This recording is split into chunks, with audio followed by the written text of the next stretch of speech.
जैन धर्मीयाचा 7 दिवसाचा उत्सव असतो आणि जैन धर्मीयाचं एक निवेदन आलं होतं असं आम्हाला उपायुक्त साहेबांनी सांगितलं की त्या निवेदनामध्ये असं म्हटलं होतं की 20 ते 27 तारखेपर्यंत मांस विक्री लातूर शहरामध्ये बंद करण्यात येईल। मग आम्ही ज्यावेळेस आयुक्त साहेबांना भेटायला गेलो, आयुक्त मॅडमना भेटायला गेलो, त्या कलेक्टर ऑफिसच्या बैठकीला गेलेत असं सांगण्यात आलं।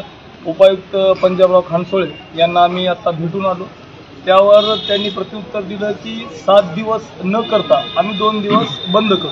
म्हणजे सांगायचं माझं म्हणणं एवढंच आहे की प्रत्येक धर्माचे इथं सण उत्सव होत असतात, प्रत्येक जातीला प्रत्येक धर्माला व्यक्ती स्वातंत्र्य आहे। आपल्या देशाच्या संविधानामध्ये कलम 21 अंतर्गत प्रत्येक धर्म आणि जातीनुसार खाण्याचे स्वातंत्र्य आहे। मग अशा खाण्याच्या स्वातंत्र्यावर महापालिका घाला घालते का असा आमचा त्यांना प्रश्न होता। माझं म्हणणं एवढंच आहे की प्रत्येक जाती धर्मांनी आपापले सण उत्सव करावे, पण आपल्या धर्मासोबत आपल्या जातीसोबत इतर जातीच्या लोकांना काय खावं आणि काय खाऊ नये हे सांगण्याची प्रथा लातूरमध्ये कधीच नव्हती आणि भविष्यात सुद्धा होणार।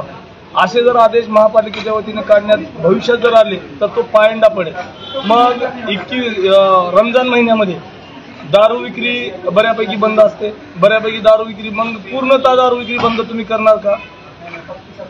एप्रिल महिन्यामध्ये डॉक्टर बाबासाहेब आंबेडकर यांची जयंती असते, जयंतीच्या महिन्यामध्ये सुद्धा तुम्ही सर्व प्रकारच्या ज्या काही तुम्ही मांस विक्री असेल, दारू विक्री असेल, या ज्या काही शरीराला घातक गोष्टी आहेत, अपायकारक आहे किंवा इतर धर्माला जे मान्य नाही अशा गोष्टी तुम्ही बंद करणार का असा आमचा त्यांना प्रश्न झाला। त्यावर ते म्हणाले की 7 दिवस न ठेवता आम्ही 2 दिवस दुसरा आदेश आम्ही पारित करतोय आणि तो आदेश 20 तारीख आणि 27 तारीख हे 2च दिवस असते। पर त्यांना मी सांगू इच्छितो की हे 2 दिवस सुद्धा बंद होता कामा नये, कारण कुण्या एका समाजाचा धर्माचा धर्मगुरूचा कोण सण उत्सव असेल किंवा त्यांची जन्मशताब्दी असेल तर ते जन्मतिथीनिमित्त एखादा दिवस बंद असायला आमचा काही आक्षेप नाही।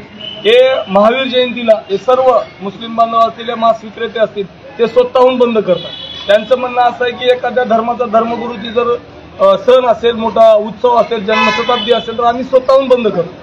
म्हणजे एखाद्या धर्माने जर निवेदन दिलं तर तुम्ही बंद करणार का हा आमचा महापालिकेला प्रश्न आहे। महापालिकेमध्ये ढिगारा प्रश्न आहे, रोडचे प्रश्न आहेत, कचऱ्याचे प्रश्न आहेत, नाल्याचे आहेत, घरकुलाचे आहेत, अविरत प्रश्न आहेत जे की तुम्हाला मोजता दिवस पुरणार नाही। एवढे प्रश्न असताना महापालिकेचं जैन धर्माच्या निवेदनावर जेवढं लक्ष का, जो की आमचं म्हणणं नाही, आम्ही आदर प्रत्येक धर्माचा करतोय। जैन धर्माचे लोक लातूरमध्ये आहेतच किती, त्यानुसार तुम्ही किमान संख्येच्या आधारे तरी बंद पाळा। जे लोक म्हणजे कमी असतील, आम्ही म्हणत नाही की त्यांचा सण आहे ना आपण त्यांच्या सणाचा अनादर करा असं आमचं म्हणणं नाही, पण आमचं म्हणणं एवढंच आहे की जे विक्रेते आहेत ते शोषित, पीडित, वंचित आहेत, त्यांची सुद्धा उपजीविका भागवायचं एकच माध्यम आहे आणि ते माध्यम सुद्धा तुम्ही बंद करत असाल तर त्यांनी खायचं काय? किमान असे बंद करत असाल तर दुसऱ्या दिवशी त्यांच्या परिवाराची खाण्यापिण्याची राहण्याची तुम्ही सोय करावी, हे आम्ही सांगण्यासाठी महापालिकेला आलेलो आहोत। आणि माझी सर्व लातूरकरांना, मांस विक्रेत्यांना, मग ते कोंबडे विक्रेते असेल, बकरा विक्रेते असेल, या सर्व प्रकारच्या मांस विक्रेत्यांना माझी एक कळकळीची विनंती आहे की 27 तारखेला कुणीही बंद करायचं नाही। महापालिकेचा कोणता कर्मचारी बंद करायला आला तर तुम्ही VS पॅंथर युवा संघटनेला संपर्क करा, VS पॅंथर युवा संघटना तुमच्या पाठीशी आहे।